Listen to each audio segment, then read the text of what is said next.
Welcome to the Three Martini Lunch. Grab a stool next to Greg Columbus of Radio America and Jim Geraghty of National Review. Three martinis coming up. It is that time where we sit back, we relax, and we have a few martinis. Normally, Greg is here, Mr. Columbus. He's off. I am Chad Benson, but always Jim Geraghty here, National Review, and it's always great to have him. Of course, we've got our good, we've got our bad, we've got our crazy. We shall start with the good. And the good is what a lot of people, you're looking at the polling numbers and you're saying, hey, this looks great. If you're a Republican, if you're a Democrat, you're frustrated because the whole SCOTUS thing, Amy Coney Barrett, all of that stuff. But the polling numbers are saying, you know what? We might just want to get this done. Yeah. Last week, Morning Consult, a pretty darn reliable pollster, came out with numbers that looked pretty good for Amy Coney Barrett. I think it was, about 46% saying yes, she should be confirmed, and 31% saying no, she should not be confirmed.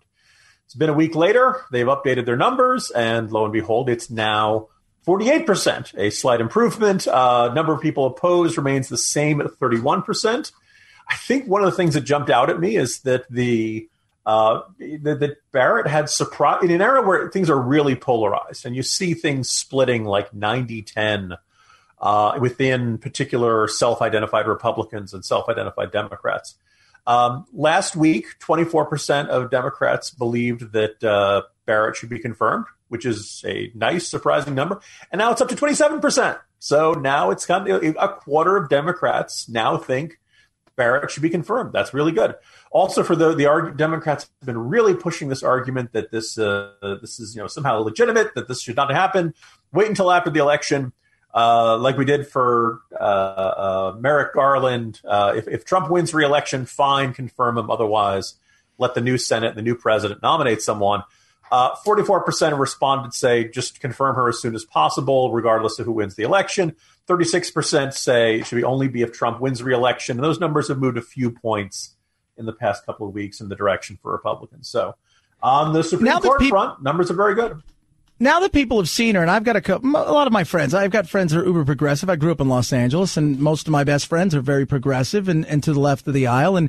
And one of them said to me yesterday, Jim, I watched her, and it's hard, I don't have to agree with her politics, but it's hard not to like her because she's more than competent, and she doesn't seem like a crazy partisan hack. She seems like a brilliant, smart, legal lady. Yeah, and she's very cool, calm, and collected. And I think a lot of Republicans would say exceptionally patient when subjected to some pretty darn hostile questioning from Senate Democrats. It's a confirmation hearing. Of course, there's supposed to be critical questions and tough questioning. But other than a handful, maybe Feinstein and Chris Coons, some of them have been ridiculously hostile and, mostly just diatribes with a question or two tacked on at the end. She's doing a fantastic job in this. And it just says, you don't have to be a liberal or progressive to look at Ruth Bader Ginsburg and say, wow, she had a really impressive life and a really impressive person, even if you disagree with a whole bunch of her decisions. I'd like to think that folks on the left could look at Amy Coney Barrett and say, okay, she's not going to rule decisions. I don't think she's likely to rule in decisions the way I want, but she's a very impressive person in an era where everybody seems to struggle with work-life balance. She seems like she's been an exceptional judge, exceptional law professor, and done this while raising, 7 children. And this, so, it seems like 1 in 4 Democrats can at least have that sensibility of liking her and not opposing her, even if they don't necessarily agree with every last legal decision she's ever reached.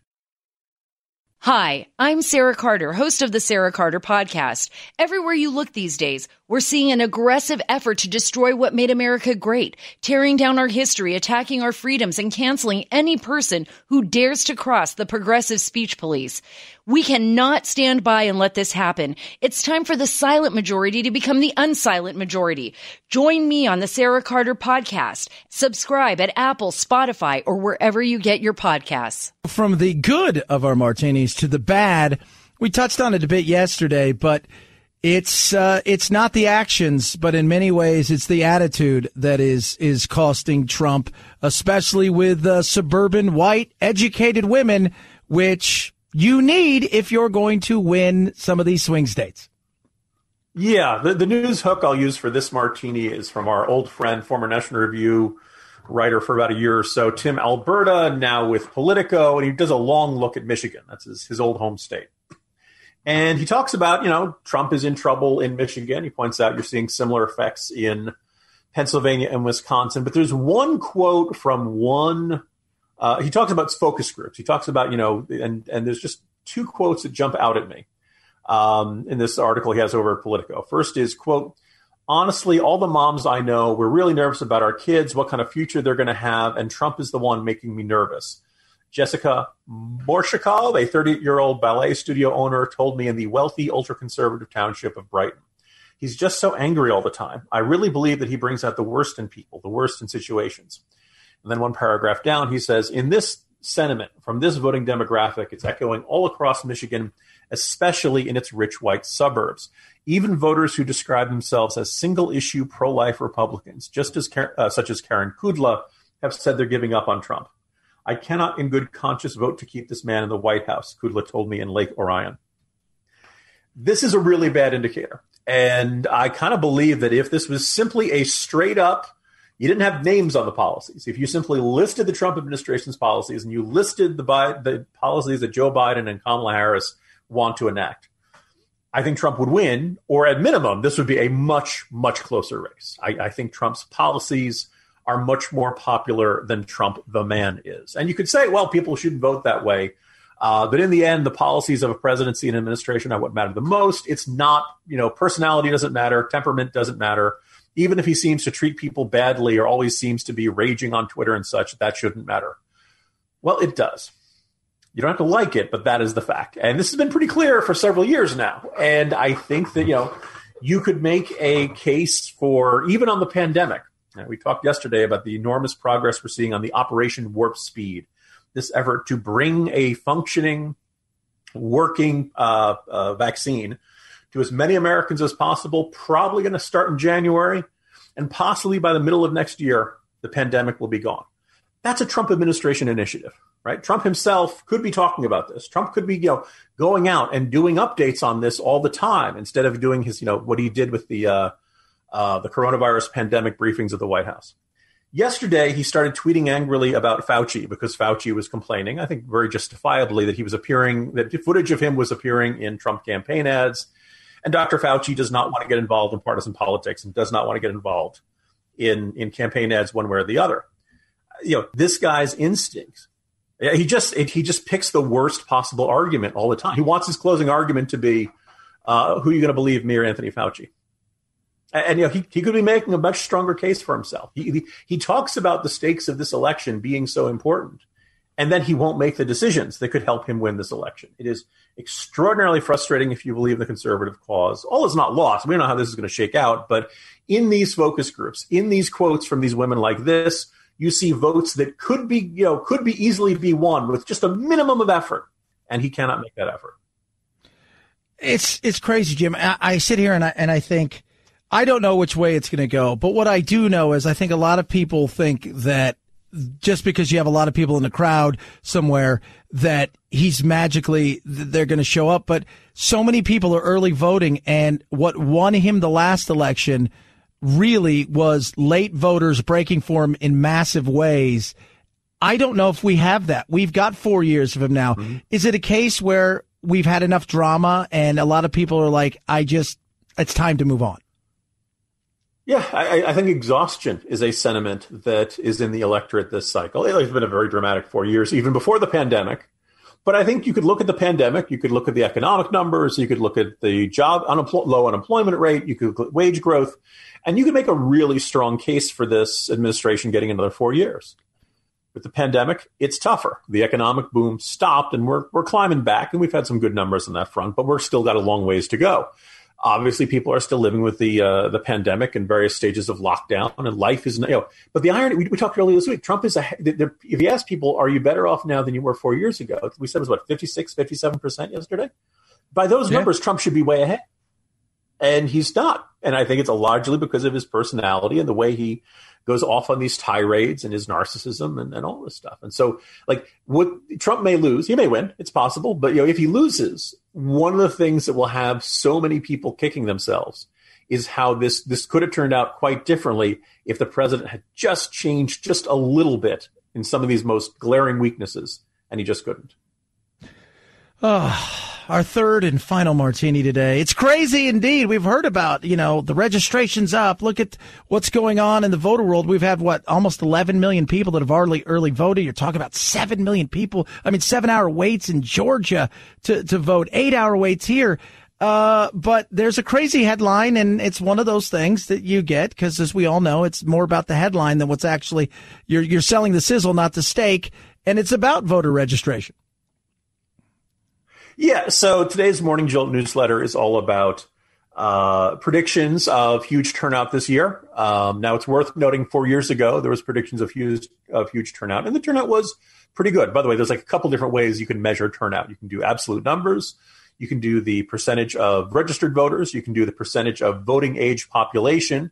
Not everybody who's of voting age is registered to vote. Not everybody who's voting of age is eligible to vote because of prison sentences and stuff like that. So it depends on how you measure it. And it's worth noting that 4 years ago, turnout was pretty good. It was better than 2012. It was not as good as 2008.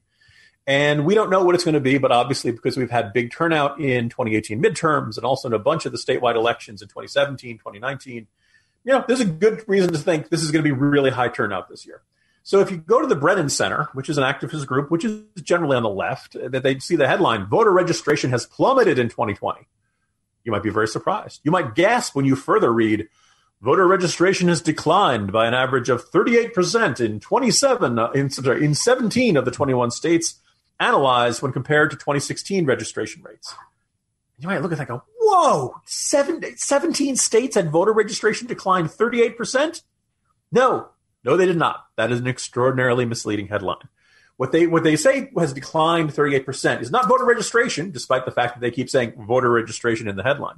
What they mean is the rate of increase from January to August of 2020 is not increasing as quickly as it did in January from August of 2016. So the rate of increase has declined 38%. The number of people registered to vote has actually increased from January to August. The other thing is, Chad, help me out. Something big happened around March of this year. Wasn't there this, there was a little bit of news coverage about it, right? Something about people getting sick and, I heard. That's right, the coronavirus. I heard there was something big. I've not put my finger on it. Going on. Yeah. We should not be the least bit surprised that people are, not registering to vote in the same pace of the first 8 months of this year as they were compared to the first 8 months of 2016, because in 2016, we didn't have a deadly pandemic going on. That's going to change people's behavior. Now, if you want to say, is it bad? Yeah, okay. All right. I wish a lot of things about this pandemic are bad. Lots and lots of people dying is a bad thing about this pandemic. So the fact that people aren't going out, and if they move from one place to another, they're not, registering, they're like, okay, 18-year-olds aren't going out to register to vote as much. Okay, that's bad. I know. Legal immigrants getting their citizenship ceremony aren't registering as fast as they used to. Okay, that's bad. But I'm not surprised. And saying that the rate of increase is declined 38% is not the same as saying the number of people registered itself is down 38%. Extraordinarily misleading headline writing by the Brennan Center. As many folks have pointed out, it's very tough to believe this is an innocent mistake. My suspicion is it's designed to create this sense of panic that voter registration is down so much, but it's actually not. It's increased from 4 years ago. And we've had, 3 years in which it was a very normal process of people going to register a vote and increasing at the normal rate. And then a pandemic hit, and then it dropped. Surprise, surprise. So I deeply frustrating, deeply misleading, and that's why I nominated it as the crazy martini of the day. Well, it was crazy. Here's your three martinis, the good, the bad, and the crazy. He's Jim Geraghty. You can follow you, of course, National Review. Where else can they get you on the old Twitter there? At Jim Geraghty, JimGeraghty. Simple and easy. Follow me at Chad Benson Show. I'm in for Greg Corombos. And let's see, simple and easy. We give you three martinis every single day. That's how we roll. We'll do it again tomorrow. Thanks again, Jim. See you tomorrow, Chad.